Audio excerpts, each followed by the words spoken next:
ফিরলাম বিরতির পর। এবার আসবো দুর্গাপুজো এবং সেই সংক্রান্ত অন্যান্য কিছু খবরের দিকে।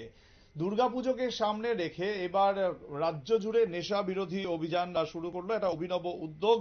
তেলিয়ামুড়ার অন্যতম বনেদি ক্লাব বুলেট ক্লাব এবং তারাই কিন্তু নেশার বিরুদ্ধে এই অভিনব উদ্যোগ গ্রহণ করেছে।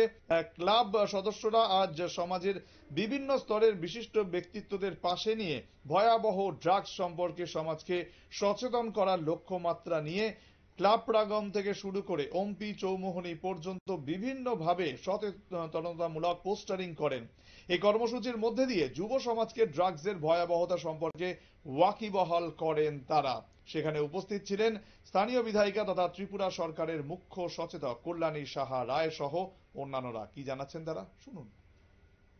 বছরের মতো এবারও তেলিয়ামুড়ায় বনেদি ক্লাব বুলেট ক্লাব মা দুর্গার আরাধনায় তারা ব্রতী হয়েছে।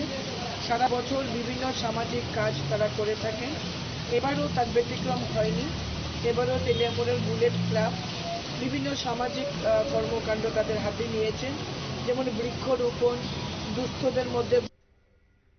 সুতরাং বৃক্ষরোপণ সহ বিভিন্ন কাজ তো থাকছেই, তার মধ্যে নেশা বিরোধী অভিযান যেটা খুব ইম্পর্টেন্ট। যেভাবে গোটা রাজ্যে মানুষ প্রতিদিনই আমরা খবর করি, আপনাদেরকে দেখাই যে যেভাবে প্রতিদিন গাঁজা সহ বিভিন্ন নেশা সামগ্রী উদ্ধার করা হয় গোটা রাজ্যে, সেই জায়গায় দাঁড়িয়ে নেশা বিরোধী একটা অভিনব উদ্যোগ এই পুজোর সময় নেওয়া হলো এবং তার জন্য পোস্টারিংও করা হচ্ছে দিকে দিকে। সময় আরো একটি বিরতির, সঙ্গে থাকুন।